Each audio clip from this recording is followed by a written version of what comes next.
ಮಾಡ್ತೀವಿ ಅಂತ ಹೇಳಿ ಉತ್ತರ ಕರ್ನಾಟಕದ ಬಗ್ಗೆ ಇದು ಉತ್ತರ ಕರ್ನಾಟಕ ಆಯ್ತು, ಅದ್ರ ಬಗ್ಗೆ ಇದಂತ ಚರ್ಚೆ ಬೇಡ, ಸಬ್ಜೆಕ್ಟ್ ಬನ್ನಿ ಅಧ್ಯಕ್ಷರೇ. ಇಲ್ಲ ಜಸ್ಟ್ ಒಂದೇ ಕ್ಲಾರಿಫಿಕೇಶನ್ ಈಗ ನೋಡಿ ಮತ್ತೆ ಹೇಳ್ಬೋದು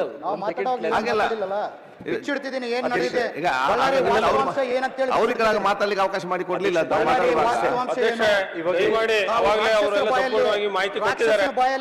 ಇವತ್ತು ಮಂತ್ರ ಜಪ ಯಾತ್ರಾ ಮಾಡ್ತಿದ್ದಾರೆ ಅಂತ ಹೇಳಿ ನಿಮ್ಗೆ ಹೇಳ್ತಿದ್ದೀನಿ.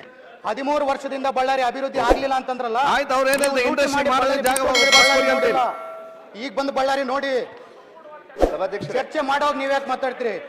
ಕೂಡಿ ಗೊತ್ತಿದೆ ನಿಮ್ದೆಲ್ಲ. ಆಯ್ತು, ಭರತ್ ರೆಡ್ಡಿ ಅವ್ರು ಏನ್ ಹೇಳ್ತಾರೆ, ಇಂಡಸ್ಟ್ರಿಯಲ್ಲಿ ಆಗ್ಲಿಲ್ಲ ಜಾಗವನ್ನು ವಾಪಸ್ ಸರ್ಕಾರ ಪಡ್ಕೊಳ್ಳಿ ಅಂತ ಹೇಳ್ತಾರೆ. ಅವ್ರು ಬೇರೆಯವ್ರು ಮಾರು ಹೋಗ್ತಿದ್ದಾರೆ ಅಧ್ಯಕ್ಷರೇ.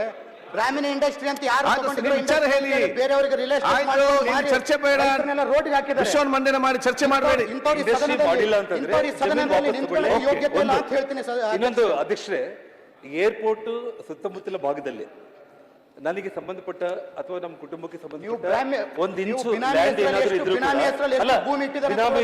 ಕೂಡ ಆಯ್ತು, ಬರ ಬಸ್ಸಿನ ವಿಷಯ ಮಾತಾಡಬೇಡಿ. ಅವನಿಗೆ ತಲೆ ಇಲ್ಲ, ಬಿನಾಮಿ ನನಗೆ ಆಗಿರೋ ಕೇಸ್ ಕೂಡ ಸುಪ್ರೀಂ ಕೋರ್ಟ್ ಡೈರೆಕ್ಷನ್ ಮಾತಾಡೋದು ಬೇಡ, ಹೊಡೆದಾಕಿದ್ದಾರೆ. ಆಯ್ತು ಅಲ್ಲ ಅಧ್ಯಕ್ಷರೇ, ನನ್ನ ಮೇಲೆ ಬಿನಾಮಿ ಕೇಸ್ ಮಾಡಿದ್ರಲ್ಲ, ಅವೆಲ್ಲ ಕೂಡ ಸುಪ್ರೀಂ ಕೋರ್ಟ್ ಡೈರೆಕ್ಷನ್ ಮೇಲೆ ಕೋರ್ಟ್ ಅಲ್ಲಿ ಕೇಸ್ಗಳು 8 ಕೇಸ್ಗಳು ಮಾಡಿದ್ದಾರೆ. ಡಿಸ್ಮಿಸ್ ಆಗಿದೆ. ಬಿನಾಮಿ ಕೇಸ್ಗಳು ಕೋರ್ಟ್ ಅಲ್ಲಿ ನನ್ನ ಮೇಲೆ ಮಾತಾಡ್ಬೇಕಂತ ಗಡಿಭಾಗನ ಆಂಧ್ರ ಪ್ರದೇಶಕ್ಕೆ ಸೇರಿಸಿದ ನೀನ್ ಮಾತಾಡೋದು. ಯಾವುದೇ ಕಾರಣಕ್ಕೂ ಕೂಡ ನಮ್ಮ ಗಡಿಭಾಗನ ಆಂಧ್ರ ಪ್ರದೇಶ ಸೇರಿಸಿದ್ದು ನೀನ್ ಮಾತಾಡೋದು. ಈಗ ಅಲ್ಲಿ ಪರ್ಸನಲ್ ಚರ್ಚೆ ಯಾವುದು ಬೇಡ, ಉತ್ತರ ಕನ್ನಡ ಬಗ್ಗೆ ಮಾತ್ರ ಚರ್ಚೆ ಆಗಲಿ. 8 ಬಿನಾಮಿ ಕೇಸ್ ಮಾಡಿ 8 ಬಿನಾಮಿ ಕೇಸ್ಗಳು ಇವತ್ತು ಟೋಟಲ್ ಹೊಡೆದ. ಈಗ ನಾಗೇಂದ್ರ ಗಡಿಭಾಗವನ್ನ ಇವನು ಮಾತಾಡ್ತಾನೆ. ಮಾನ್ಯ ಸಭಾಧ್ಯಕ್ಷ, ಆಯ್ತು,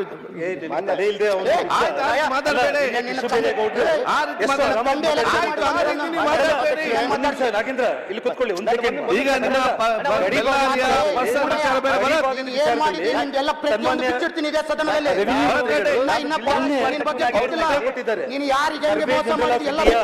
ಸರ್ವೆ ಮಾಡಿದ್ದಾರೆ. ಎರಡು ರಾಜ್ಯದ ಚೀಫ್ ಸೆಕ್ರೆಟರಿಗಳು, ಎರಡು ರಾಜ್ಯಗಳ ಜಿಲ್ಲಾಧಿಕಾರಿಗಳು, ಎರಡು ರಾಜ್ಯಗಳ ಚರ್ಚೆ ಗಲಾಟೆ ಮಾಡುವ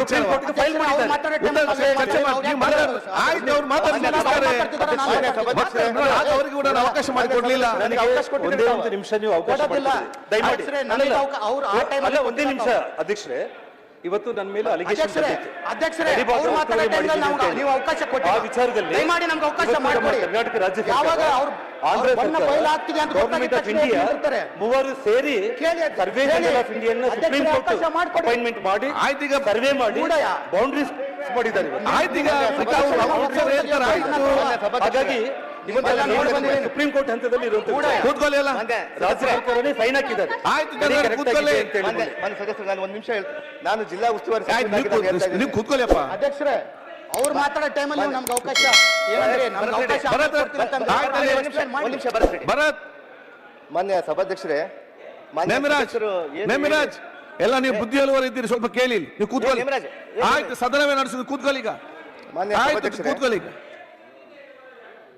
ಮಾನ್ಯ ಸಭಾಧ್ಯಕ್ಷರೇ, ಆಯ್ತು, ಅದನ್ನ ಈಗ 20 ವರ್ಷ ಅವನಪ್ಪ ಹೊರಗಡೆ ಬಂದಿಲ್ಲ. ಅವನು ಹೊರಗಡೆ ಇದ್ರು ಕೂಡ ನೀವು ಕೈ ಕಟ್ಕೊಂಡು ಒಳಗಡೆ ಕುಂತಿದ್ದಾನೆ ಅವನಪ್ಪ.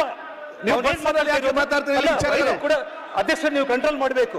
ಇವತ್ತು ಸುಪ್ರೀಂ ಕೋರ್ಟ್ ಅಲ್ಲಿ ಇರುವಂತ ವಿಚಾರಗಳು ರಾಜ್ಯ ಸರ್ಕಾರ ಇವತ್ತು ಸೈನ್ ಹಾಕಿದ್ದಾರೆ. ನೀವೇ ಇವತ್ತು ಯಾಕೆ ಪರ್ಸನಲ್ ಮಾತಾಡ್ತಾರೆ? ನಾನು ಮಾತಾಡ್ತೀನಿ ಸಭಾಧ್ಯಕ್ಷ. ಭರತ್, ಮಾನ್ಯ ಸಭಾಧ್ಯಕ್ಷರೇ, ಮಾನ್ಯ ಸಭಾಧ್ಯಕ್ಷರೇ, ಇವತ್ತು ಬಳ್ಳಾರಿ ಜಿಲ್ಲೆಗೆ ಸಂಬಂಧಪಟ್ಟಂತ ವಿಚಾರಗಳ ಬಗ್ಗೆ ಮಾನ್ಯ ಸದಸ್ಯರು ಭರತ್ ರೆಡ್ಡಿ ಅವರು ಮತ್ತು ಮಾನ್ಯ ಜನಾರ್ದನ್ ರೆಡ್ಡಿ ಅವರು ಕೂಡ ವಿಚಾರಗಳ ಬಗ್ಗೆ ಅನೇಕ ವಿಚಾರಗಳನ್ನು, ಉತ್ತರ ಕರ್ನಾಟಕದ ವಿಚಾರಗಳ ಚರ್ಚೆ ಬಗ್ಗೆ ಪ್ರಸ್ತಾಪಿಸಿದ್ದಾರೆ. ಅವರು ಪ್ರಸ್ತಾಪ ಸಂದರ್ಭದಲ್ಲಿ ಕೂಡ ಕೆಲವು ವಿಚಾರಗಳನ್ನು, ಅಂದರೆ ನಮಗೆ ನೋವು ಉಂಟು ಮಾಡುವಂಥದ್ದು ಈ ಕಡೆ ಸದಸ್ಯರಿಗೆ ಮಾಡುವಂಥದ್ದು ಮಾಡಿದರೆ ನಾನು ತಡವಾಗಿ ಬಂದೆ. ಆದರೆ ಜಿಲ್ಲೆಯ ವಿಚಾರಗಳಲ್ಲಿ ಬಂದಾಗ ಯಾರ್ಯಾರ ಅವಧಿಯಲ್ಲಿ ಯಾವ್ಯಾರು ಮಾಡ್ತಾರೋ ಅವರವರಿಗೆ ಬಿಟ್ಟಿದ್ದೆ ಅಧ್ಯಕ್ಷರೇ. ಅಂದರೆ ಪ್ರತಿಯೊಬ್ಬರು ಕೂಡ ಜಿಲ್ಲೆಯನ್ನು ಅಭಿವೃದ್ಧಿ ಮಾಡಬೇಕಂತೇಳಿ ನಾವು ಬಯಸ್ತಾ ಇರ್ತೀವಿ. ನಿಮ್ಮ ಸಂದರ್ಭದಲ್ಲಿ ಮಾಡಿದಾಗ ಕೂಡ ಉತ್ತಮ ಕೆಲಸಗಳನ್ನು ಮಾಡಿರ್ತೀರಿ. ಆದರೆ ನಿಮಗಿಂತ ಚೆನ್ನಾಗಿ ಮಾಡ್ಬೇಕಂತೇಳಿ ನಾವು ಪಣ ತೊಟ್ಕೊಂಡು ನಮ್ಮ ಬಳ್ಳಾರಿ ಜಿಲ್ಲೆಯನ್ನ ಅಭಿವೃದ್ಧಿಯಾಗಿ ಖಂಡಿತವಾಗಿ ಮಾಡ್ತೀವಿ.